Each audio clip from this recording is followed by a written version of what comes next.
ચાલો વિદ્યાર્થી મિત્રો, ધોરણ 12 વિષય ગુજરાતીમાં આપણે છઠ્ઠું ગદ્ય સમજી રહ્યા છીએ, ઉછીનું માગનારાઓ, જેમાં આપણે પેજ નંબર 21 થી 22 સુધી જોઈ ગયા. ફરી પાછા આજે બીજા વિડીયોમાં સમજવાનો પ્રયત્ન કરીએ, પેજ નંબર 22 થી 23 સુધી. તો શરૂ કરીએ છીએ. Page number 22, ઉછીનું માગનારાઓ, ગદ્ય 6. ઉછીનું માગનારાઓની નજર ગીધ જેવી હોય છે. લેખક કહે છે ઉછીનું માગનારા છે ને, એવા લોકોની નજર ગીધ એટલે માંસાહારી પક્ષી છે, એના જેવી હોય છે. જેમ કોઈ મરેલું ઢોર છે, એ કઈ દિશામાં પડેલું છે એને કોઈ કહેવા જતું નથી, પણ એનું નાક એટલું અતિ સંવેદનશીલ હોય છે કે તરત જ એ મરેલા ઢોરનું માંસ ખાવા માટે ગીધ પક્ષી આવી પહોંચે છે. જેમ કીડી, એને પણ કોઈ કહેવા જતું નથી કે અહીંયા ઘરમાં ખાંડનો દાણો પડ્યો છે, પણ આપણા ઘરમાં ક્યાંય ખાંડનો દાણો પડ્યો હોય તો તરત જ એને ખબર પડી જાય છે અને તરત જ એ પહોંચી જાય છે. આમ ઉછીનું માગનારાની નજર પણ ગીધ જેવી હોય છે. ગીધ જેમ તાજા મરેલા જાનવરને સૌ પહેલું પાડે છે. ગીધ પક્ષી છે એ તાજું જે મરેલું જાનવર છે અને સૌથી પહેલાં જઈ જાય છે. તેમ આડોશી પાડોશીના ઘરમાં કોઈ નવી ચીજ વસ્તુ આવે કે તરત તે આવા ઉછીનું માગનારની નજરે સર્વપ્રથમ પડે છે. અને આવી જ રીતે જે આડોશી પાડોશી ઘરમાં કોઈ નવી ચીજ વસ્તુ આવે કે તરત જ આવા ઉછીનું જે માગનારા લોકો છે એની નજર સર્વપ્રથમ એ ચીજ ઉપર પડે છે. તેઓ એમ જ માનતા હોય છે કે એ વસ્તુ તેમને પોતાને માટે જ આવી છે. એ એવું માનતા હોય છે કે આ પાડોશી ભાઈ છે ને એના ઘરમાં જે કંઈ નવી વસ્તુ છે આવી છે એ આપણા માટે જ છે. ગીધુભાઈ મેનાબેન દંપતી ઘણા વર્ષો સુધી અમારા પાડોશી રહ્યા, અને આમ લેખક પણ એમના પાડોશી ગીધુભાઈ અને મેનાબેન એ દંપતી જે પતિ પત્ની છે અને એ વર્ષોથી એમના પાડોશી છે એમની વાત કરે છે. એમનું ખરેખર સજોડું હતું, કારણ બંને ઉછીનું માગનાર શોષક વર્ગીય પ્રાણી હતા. એમનું ખરેખર સજોડું એટલે સારું યુગલ હતું. બંને સરખા, બંને ઉછીનું માગીને જીવનારા શોષક વર્ગીય પ્રાણી, એટલે શોષણ કરવામાં જ માનનારા. પતિ એવા ને પત્ની એવી. તેઓ રોજ મારે ત્યાં 10-20 વાર કાંઈ ને કાંઈ ઉછીનું માગવા આવે છે, અને તેઓ રોજ અમારે ત્યાં 10-20 વખત દિવસમાં 10-20 વાર કંઈક ને કંઈ ઉછીનું માગવા આવે છે. કોઈ નવી વસ્તુ, કાંઈ નવું રાજ મેં ખરીદ્યું હોય તે તેઓ તુરત જ જુએ ને બોલી ઉઠે. મેં કોઈ નવી વસ્તુ લીધી હોય, નવી સામાન ખરીદ્યો હોય તો તરત જ જોઈ જાય અને બોલી ઉઠે, સારું થયું, લો અમારે આના વિના ઘણી આપદા પણ, સારું થયું તમે લઈ આવ્યા. આના વિના તો અમને ઘણી મુશ્કેલી પડતી હતી. કાંઈ નવું રાજ મેં ખરીદ્યું હોય કે તરત જ બોલી ઉઠે, અમારા આના વિના આફત આવી પડતી હતી. હવે કાયમનું સુખ થયું. હવે તમારે ત્યાં આવી ગયા ને વસ્તુ, અમને સુખ કાયમનું હંમેશનું સુખ થયું. અમારે ત્યાં એક પણ નવી વસ્તુ એવી નહીં આવી હોય જેનો પ્રથમ ઉપયોગ, જેનો ઉદ્ઘાટન વિધિ આ દંપતીએ નહીં કર્યો હોય. તો અમારે ત્યાં કોઈ પણ નવી વસ્તુ આવી હોય એ વસ્તુનો પહેલો ઉપયોગ અમારા પાડોશી, જેનું ઉદ્ઘાટન પણ અમારા પાડોશી જ કરે, આ દંપતી કરે. અને એણે ઉદ્ઘાટન ન કર્યું એવું બને.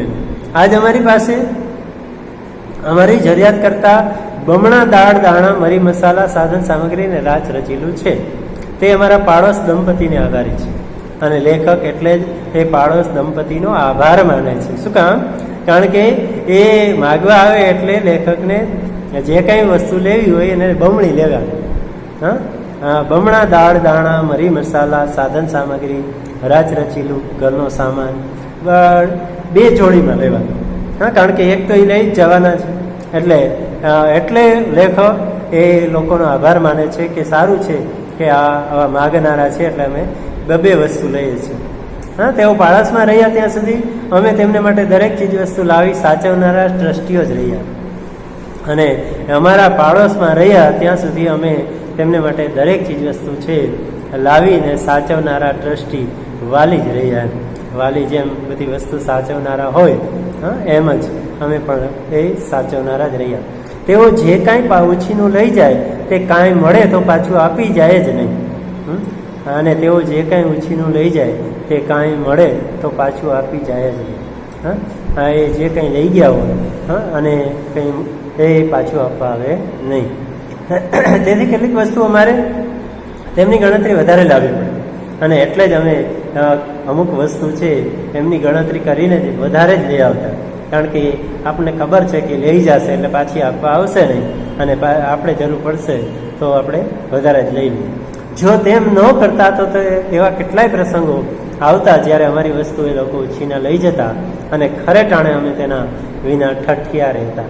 અને લેખક કહે છે કે તેમ ન કરીએ, અને એવા કેટલાય પ્રસંગો આવતા જ્યારે અમારી વસ્તુ એ લોકોનું ઉછીની લઈ ગયા હોય અને ખરે ટાણે ખરે યોગ્ય સમયે અમને જોતી હોય ત્યારે અમે ઠઠિયા રહેતા, લાચાર બની રહેતા, સમસમી રહેતા. આ કારણથી આજે અમે પૂર્ણ પરિગ્રહી જ નહીં પણ બેવડા પરિગ્રહવાળા થઈ ગયા છે. આ કારણથી જ આજે અમે પૂર્ણ પરિગ્રહી એટલે ભેગું કરનાર, અને ભેગું કરનારા નહીં પણ બેવડા પરિગ્રહવાળા થઈ ગયા છે, એટલે ડબલ ભેગું કરનારા. અમારી પાસે 2 કુટુંબોને ઉપયોગમાં આવી શકે તેટલા ઘણા મરી મસાલા, ગાદલા, ગોદડા, ઠામ, વાસણ, અરે પેન, ઘડિયાળ સુધા છે. અને એટલે લેખક કહે છે કે અમારી પાસે 2 કુટુંબને ઉપયોગમાં આવી શકે એટલા તો મરી મસાલા છે, ગાદલા, ગોદડા છે, ઠામ, વાસણ છે, અરે પેન, ઘડિયાળ સુધા, પેન, ઘડિયાળ પણ છે. પણ મને લાગે છે કે આ હકીકત મેં કહી દીધી તે ભૂલ ગઈ. પણ લેખક કહે છે કે આ વાત કરી દીધી એ મારી ભૂલ થઈ ગઈ. મને ભય લાગે છે કે આપણા સમાજમાં ઠેર ઠેર વસતા ઉછીનું માગી જીવનારા પરમજીવીઓ મને ખાસ પત્ર લખી, અલબત્ત પાડોશી પાસેથી પોસ્ટકાર્ડ ઉછીનું માગીને પછી નોટપેડ મારી પાસેથી આ બધી વસ્તુ ઉછીની મંગાવશે. ખેર, થયું તે થયું.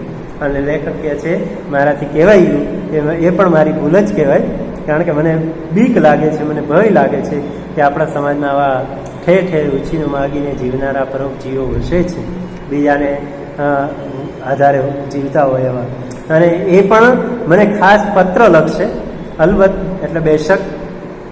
અને પત્ર પણ પાડોશી પાસેથી પોસ્ટકાર્ડ ઉછીનું માગ્યું, અને એ પણ એના પાડોશી પાસેથી પોસ્ટકાર્ડ ઉછીનું માગવા જશે. પછી નોટપેડ પણ કદાચ નોટપેડ નીચે રાખવા માટે પણ એને જોશે, અને કદાચ મારી પાસે આવી જાય. મારી પાસેથી આ બધી વસ્તુ ઉછીનું માગવા કે લાવો તો એક પત્ર, એક પેન ને પેડ ને આ બધી વસ્તુ એક પત્ર લખવો છે, અને એ પત્ર પાછો મને જ લખશે. આવું ઉછીની મગાવશે. ખેર, થયું તે થયું. લેખક કે કાંઈ વાંધો નહીં, થઈ ગયું, ભૂલ થઈ ગઈ.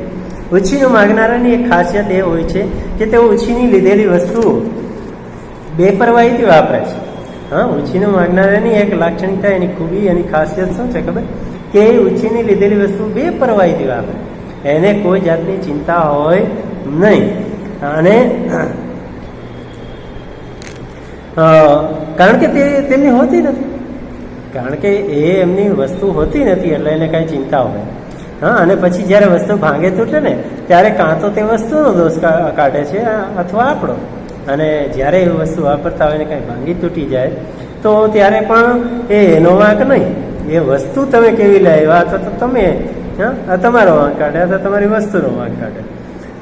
થોડા વર્ષો પહેલા નારંગીનો રસ કાઢવાના નવી જાતના કાચના સંચા નીકળેલા.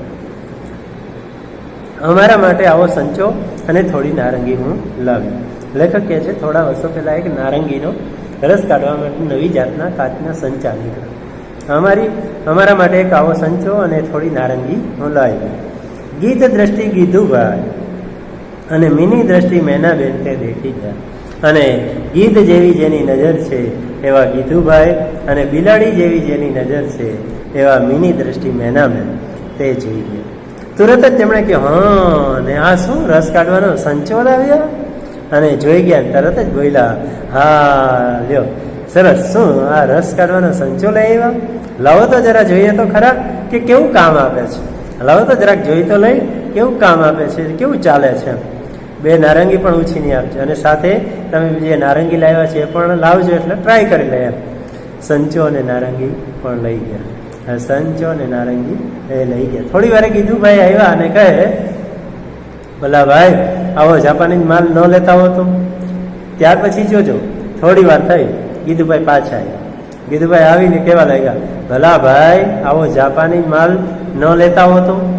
પેલા સંચા વડે મેનાએ ચમચોક રસ માંડ કાઢ્યો હશે, ત્યાં તો તેના મેનાના હાથમાંથી સંચો નીચે પડ્યો અને ટુકડે ટુકડા થઈ ગયા. હા, પેલા એ કે સંચા વડે મેનાએ કે ગીધુભાઈના પત્ની એને ચમચોક રસ માંડ કે એક ચમચો રસ માંડ કાઢ્યો હશે, ત્યાં તો મેનાના હાથમાંથી સંચો નીચે પડ્યો અને ટુકડે ટુકડા થઈ ગયા. હવે બીજો લાવો ત્યારે બ્રિટિશ બનાવટનો લાવજો. અને પછી લેખકને શિખામણ પણ આપે છે કે હવે જ્યારે બીજો લેવા જાઓ ત્યારે બ્રિટિશ બનાવટનો લાવજો, અસલ.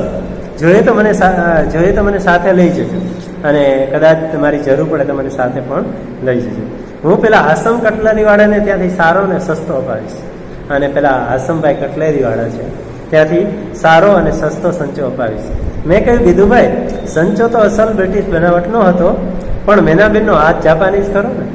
પણ પછી લેખક કહે છે કે મેં તો કહ્યું, ગીધુભાઈ સંચો તો ઓરિજિનલ અસલ બ્રિટિશ બનાવટનો જ હતો, પણ મેનાબેનનો હાથ જાપાનીઝ ખરો ને, એટલે એ તૂટી ગયો. ગીધુભાઈ કે અરે ના રે ના, એ તો મને પણ પીસી નાખે એવી છે. અરે ના રે ના, એ તો મને પણ ચૂપ કરી દે, દબાવી દે એવી છે. બાકી સંચામાં તળ પહેલેથી જ હશે. હા, બાકી તમારા સંચામાં તળ તો પહેલેથી, તિરાડ પહેલેથી જ હશે. દુકાનદારે તમને નુકસાનીનો માલ ફટકાર્યો, દુકાનદારે તમને નક્કી નુકસાનીનો માલ પધરાવી દીધો. નકામી વસ્તુ પકડાવી દેવી, નુકસાનીનો માલ ફટકારો. મેં માલ બરાબર જોઈ તપાસીને જ લીધેલો વગેરે દલીલો નિરર્થક લાગી. લેખકને લાગ્યું કે હવે આ ભાઈ પાસે દલીલો કરવી ખોટી છે, એમ નિરર્થક છે, વ્યર્થ છે. તેથી હું મૂંગો જ રહ્યો. તેથી લેખક કે છે હું કંઈ બોલ્યો નહીં. આવી તો અમારી કેટલી વસ્તુ ઉછીને માગનારાઓએ ટાળી નાખી છે, અને આવી તો અનેક વસ્તુ ઉછીને માગનારાઓ છે એણે અમારી વસ્તુઓને તોડી નાખી છે. દરેક વખતે વાંક વસ્તુનો અને એની વસ્તુ લાવવા બદલ મારો, અને દરેક વખતે વાંક એ વસ્તુનો નીકળે અથવા તો કામ વાંક મારો નીકળે. તમે આવી લાવ્યા એમ લાવવા બદલ. અમારી ઘણી ખરી ચીજોની માલિકી અમારી, પણ કબજો ગીધુભાઈ દંપતીનો રહેલો.